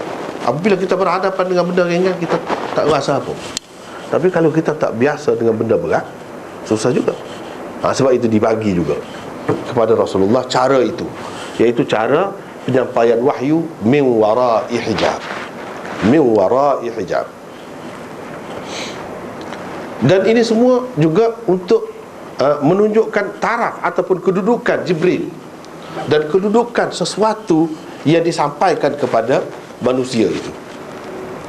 Kalau kita perhatikan, ialah kalau kita perhati semintas lalu, dari segi yang wajib tidak begitu. Yang wajib hanya percaya malaikat tu saja, yang mana disebut dengan terang di dalam Al-Quran. Jibril ada, Mikail ada, itu kita kena percaya lah, sekadar itu saja. Tapi kita sepatutnya umat Islam ni kena pergi jauh lagi daripada itu. Bukan sekadar zahir begitu saja. Apa maksud di sebalik adanya kumpulan malaikat itu, dan adanya beberapa institusi? Kita nampak macam jabatan-jabatan di dalam kerajaan Allah Subhanahu Wa Taala. Dan sebenarnya kalau kita perhatikan konsep malaikat tu di dalam Islam yang diajarkan oleh Quran dan Sunnah, kita nampaklah bahawa manusia ni semuanya belajar daripada situ sebenarnya. Tapi kita tidak sedar. Kalau kita sedar itu kan, kita akan lebih menghargai agama, betapa tingginya nilai agama. Tapi kadang kita tidak tahu benda-benda ni, kita rasa begitu saja. Kita rasa begitu saja. Misalnya kita kata, dalam kerajaan mana-mana pun ada penjara, ada hukuman, ada pingat diberikan, penghargaan oleh pihak kerajaan. Samalah. Mereka belajar daripada mana? Daripada kerajaan Allah sebenarnya.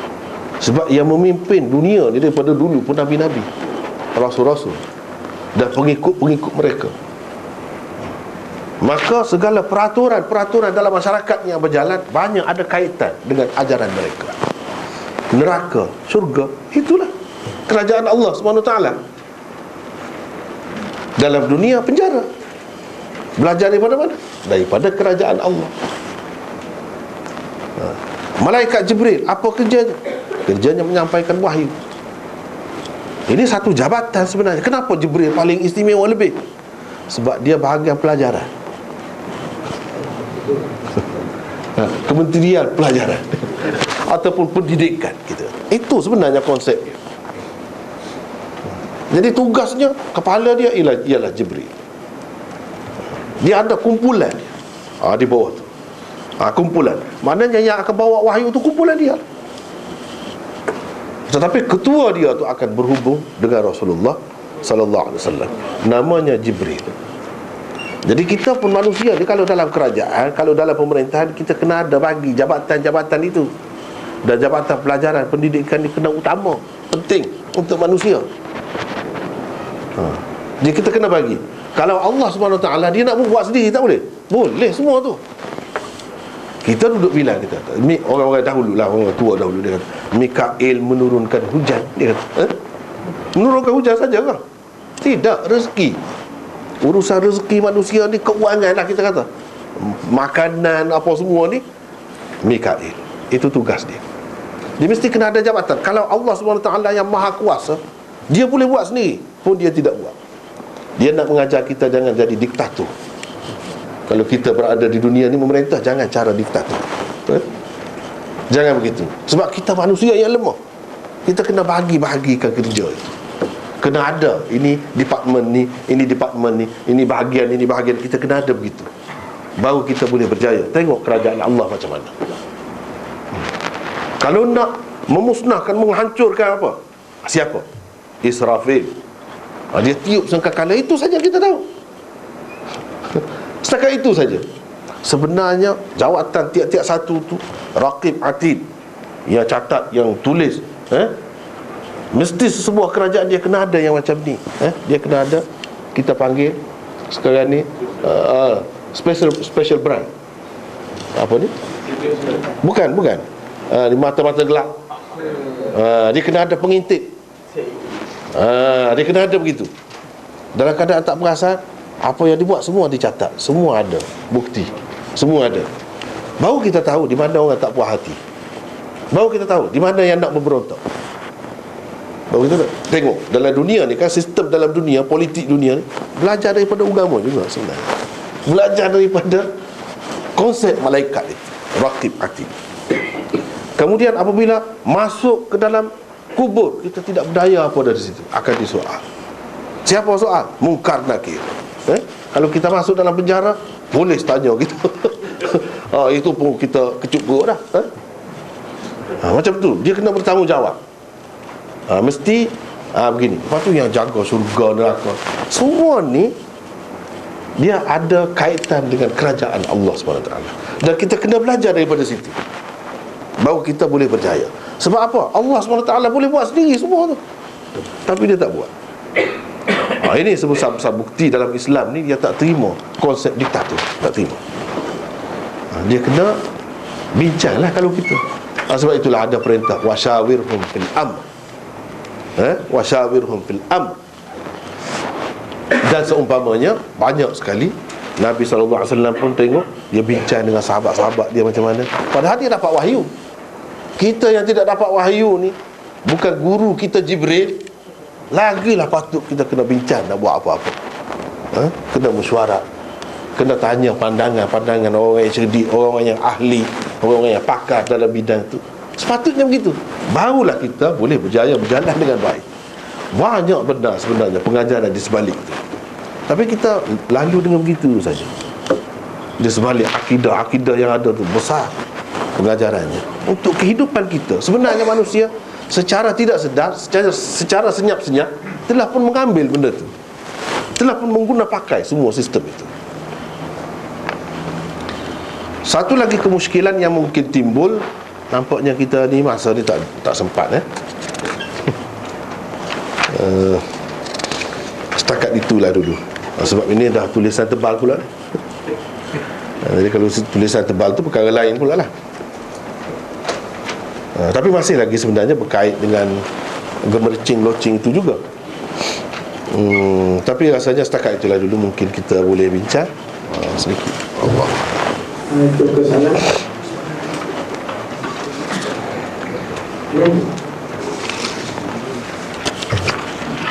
Ada apa pertanyaan lagi?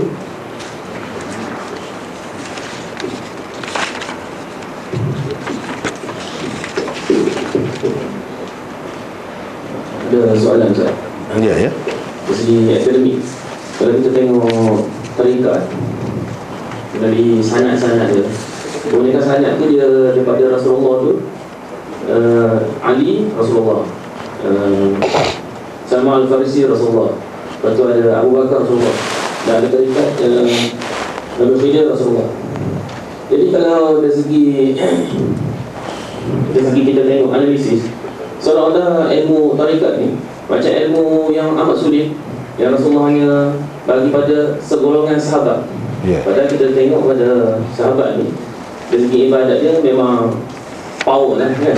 Jadi kenapa seolah-olah macam Rasulullah dia hanya Macam ilmu silat kan, ilmu silat kan ada, kalau mahal guru ni dia hanya bagi murid yang dekat sekali dengan dia pun bagi ilmu yang paling sulit.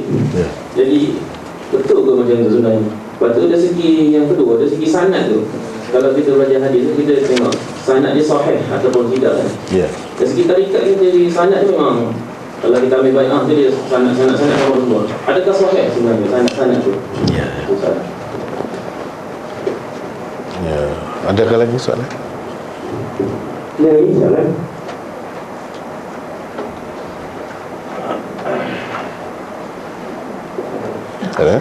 Jadi sebenarnya kalau nak tengok pendapat saya sendirilah, dalam buku saya mungkin ada di belakang tu, pengaruh Syiah dalam tasawuf dan tarikat. Kalau baca itu sudah ada jawapan sebenarnya di situ. Bagi saya sebenarnya benda ni tidak ada asas. Pengaruh Syiah juga di kalangan ahli sunnah. Sebab apa dia pergi, seperti saudara kita yang bertanya tadi menyebutkan, akhirnya pergi ke situ, pergi kepada sama ada banyak tarikat melalui imam-imam Syiah. Jelas nak sampai kepada Hasan Basri, apa tu, kebanyakannya dia melalui Hasan Basri. Kalau ada yang lain-lain pun dia ada kaitan dengan Syiah yang dipuji ataupun yang diperkenankan oleh Syiah, macam Salman Al-Farisi. Kalau ada Abu Bakar, itu sebenarnya golongan Sunni nak lawan Syiah. Pada saya sebenarnya tak ada, seperti macam Nur Muhammad lah, yang di sekeliling dia, mengelilingi dia tu, kalau mengikut Syiahnya imam-imam Ahlul Bait. Kalau mengikut Sunni yang mereka cerita Nur Muhammad tu, dia kata Abu Bakar duduk di sekeliling tu Rasulullah SAW. Jadi benda macam ni lah yang sebenarnya tidak ada asas. Kalau kita tengok dalam kitab-kitab tasawuf yang muktabar, bahkan mereka mengatakan ilmu ni tak akan sampai kepada manusia kecuali melalui Ali. Jadi yang sebut yang lain-lain itu tidak diiktiraf sebenarnya. Hanya ada pihak-pihak tertentu untuk menampilkan diri supaya diterima oleh orang, dan mereka tidak mengatakan ini ada pengaruh Syiah apa semua. Sebenarnya tak ada asas. Sebenarnya tidak ada asas. Kalau Hasan Basri misalnya, dia tak sempat pun dengan Sayyidina Ali. Dia tak sempat. Jadi kenapa Sayyidina Ali ni ada beribu-ribu murid dia kan? Kenapa dia tidak dapat turunkan ilmu itu kepada yang memang sempat dengan dia? Tiba-tiba dia cari satu orang yang tak pernah berjumpa dengan dia pun, tak sempat dengan dia. Di situ satu keraguan, sudah putus. Yang pertama. Yang kedua, seperti dikatakan tadi, sahabat-sahabat ni kan ramai, mereka semuanya kuat-kuat, hebat-hebat. Kenapa ilmu ni tidak diberikan kepada mereka juga? Kalau ilmu ni memang berguna, memang berfaedah, siapa lebih daripada sahabat tu? Kita ke? Kita ni orang biasa, orang kampung pun boleh terima tarikat. Pelik juga tu. Sedangkan sahabat tak boleh. Ini satu tanda tanya. Satu tanda tanya. Jadi benda ni sebenarnya diada-adakan, bagi saya adalah termasuk dalam pengaruh Syiah juga di kalangan ahli sunnah. Jadi kita tak perlu. Dan Nabi SAW pun dalam pesanan dia kata pegang dengan dua, Quran dan sunnah. Tak ada tasawuf ke, sejarah ke, ataupun lain-lain, tak ada. Yang mana bertepatan dengan yang dua ni, boleh. Kalau kita tengok nilai dari sudut ilmu, Quran dan sunnah, tak ada semua tu. Jadi ini menyempitkan ilmu Rasulullah SAW. Jadi kita secara tidak langsung mengatakan Rasulullah ni tak pandai lah. Sebab selama 23 tahun tu dia hanya dapat Sayyidina Ali seorang saja. Tak patut macam tu. Kalau seorang doktor yang pakar, yang memang hebat sungguh, orang yang berpenyakit teruk pun dia dapat sembuhkan. Ini seorang saja. Yang lain-lain tak perlu ke? Kalau benda tu memang perlu, sepatut bagi semualah. Ini tak bagi. Kalau sulit-sulit macam ni, dia bukan ilmu yang sebenar. Dan dia ada pula hadis sesuai dengan hadis fahaman Syiah tu, ana madinatul ilmi wa aliyun babuha. Aku kota ilmu, Ali adalah pintunya. Jadi pintu dia hanya Ali saja lah. Jadi sahabat-sahabat lain ni bukan pintu untuk nak dapat ilmu Rasulullah. Kalau begitu kita menyempitkan ilmu Rasulullah sallallahu alaihi wasallam. Kalau begitu sia-sialah sahabat-sahabat ni sebarkan hadis-hadis Rasulullah. Dan kalau tak boleh pakai, mereka bukan pintu. Tu kan? Jadi ini semua percanggahan lah. Kalau boleh baca buku tu, saya perjelaskan dari segi tarekat. Di tarekat ni ada sebenarnya tak boleh pegang, tak perlulah. Tak perlu. Allah. Yang hadis tadi pun hadis palsu. Falsu. Itu Syiah lah. Syiah dia guna je, dia menguatkan lagi lah. Patutlah ahli saja, melalui ahli saja. Tarekat. Satu lagi soalan tentang alif bet. Bila zaman sekarang ni ada banyak ulama-ulama tu ada alif bet. Kita tak nafikan kita dengan alif bet tu, tapi adakah dia punya status alif bet tu zaman sekarang tu, adakah sama sampai Rasulullah? Macam mana cara kita dengan alif bet? Sebab kadang-kadang setengah orang ni dia selalu memujikan alif bet tu sampai dia tidak meletak berdasarkan neraca yang sebenar. Jadi macam mana ta'amul kita dengan alif bet zaman sekarang? Ya, kita kena bersikap cermat. Takut-takut dia betul, memang betul daripada keturunan Rasulullah sallallahu alaihi wasallam. Dan kalau dia membawa ajaran yang betul, tak jadi masalah. Kita ada penilai, ada pengukur Quran dan Sunnah. Kalau dia menepati Quran dan Sunnah, ya baguslah. Kita mesti sayang kepada dia. Sebenarnya mesti sayang, dia bukan kepada dia. Setiap orang Islam kita kena sayang. Bukan Ahlul Bait saja. Tapi kita katalah, kalau kita nak kata lebih sikit ke, tak apalah, kalau betul. Tapi kalau mereka menyeleweng, boleh jadi. Tidak ada jaminan semua bahawa keturunan Rasulullah ni akan beriman semuanya. Tidak akan jadi tidak akan ada yang fasik, tidak akan ada yang rosak akidah. Tak ada jaminan semua. Jadi kalau kita tengok, kalau yang dikatakan Ahlul Bait itu menyeleweng daripada ajaran Quran dan Sunnah, kita tak boleh ikut, tak boleh sayang pun. Bahkan mesti ditentang, tak kira siapa. Itu ajaran Rasulullah sallallahu alaihi wasallam. Cuba tengok Rasulullah ajarkan, dia tak ada keluarga pun bermusuh juga kalau tak ikut cara dia. Dan tidak ada di dalam mana-mana hadis jaminan Ahlul Bait ataupun keturunan dia ni terselamat. Tak ada. Kalau begitu mereka sama seperti orang lain juga. Cuma kebetulan kalau kita terimalah dia tu keturunan sampai kepada Rasulullah, ya adalah. Tapi yang kita heran, Abu Jahal tu tak ada keturunan ke? Abu Lahab, ramai lagi kan? Ada juga. Kenapa tak sebut? Ni kita kena ingat juga, dalam masyarakat kadang-kadang ada pihak yang nak mengambil kesempatan, nak dapat kedudukan dalam masyarakat. Dia mendakwa dia Ahlul Bait. Boleh jadi. Boleh jadi. Tapi kita tak boleh kata semua, kita tak boleh. Sebab tu saya sudah kata tadi, kita bercermat. Kalau dia dakwa begitu, tengok lalu tu, tak apalah, kita hormat. Tapi bukan ukuran kita yang menentukan ialah dia tu keturunan. Keturunan tak ada kepentingan. Nabi SAW sendiri ada sebut, man lam yusri' bihi amaluh, apa ni, itu dalam satu hadis, seseorang itu man batta'a bihi, ini hadis dalam Muslim apa sebut, man batta'a bihi amaluh lam yusri' bihi nasab. Seseorang yang amalannya melewatkan dia, keturunannya tidak akan mempercepatkannya.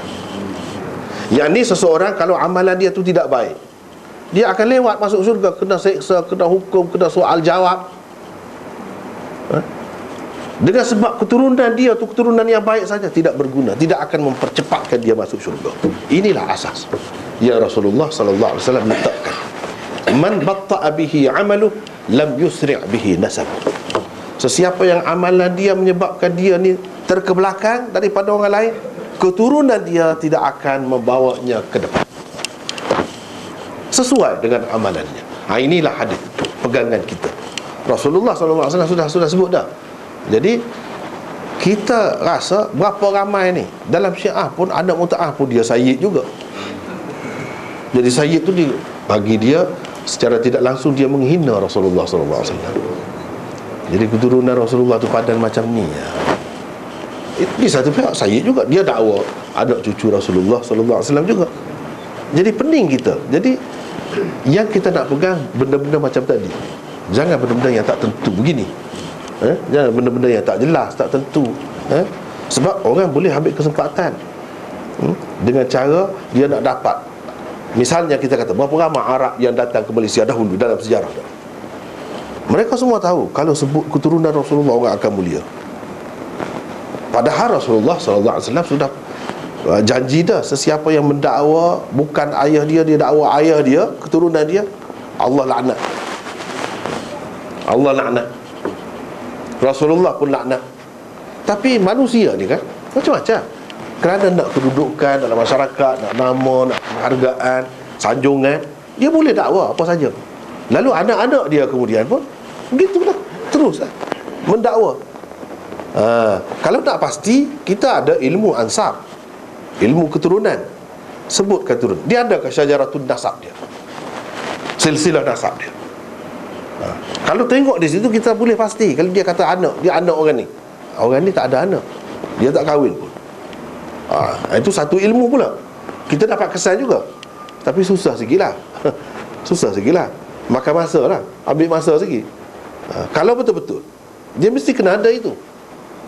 Kalau dia tak jaga itu semata-mata dakwaan, boleh jadi betul. Kita pun kata begitu, boleh jadi betul. Sebab itu kita jangan dustakan terus. Tapi yang mengukur, yang menentukan bukan itu, berdasarkan hadis tadi. Wallahu a'lam. Pada surah sekarang ini pada ini yang menulis suatu ucapan kepada Palestin yang tak kesempatan untuk datang pelanggaran ke mana kuliah hadis kita menetap pada 24 Julai 2022 ini. Jadi ini terkait majlis kita pada pagi ini menentasi Kuala Lumpur.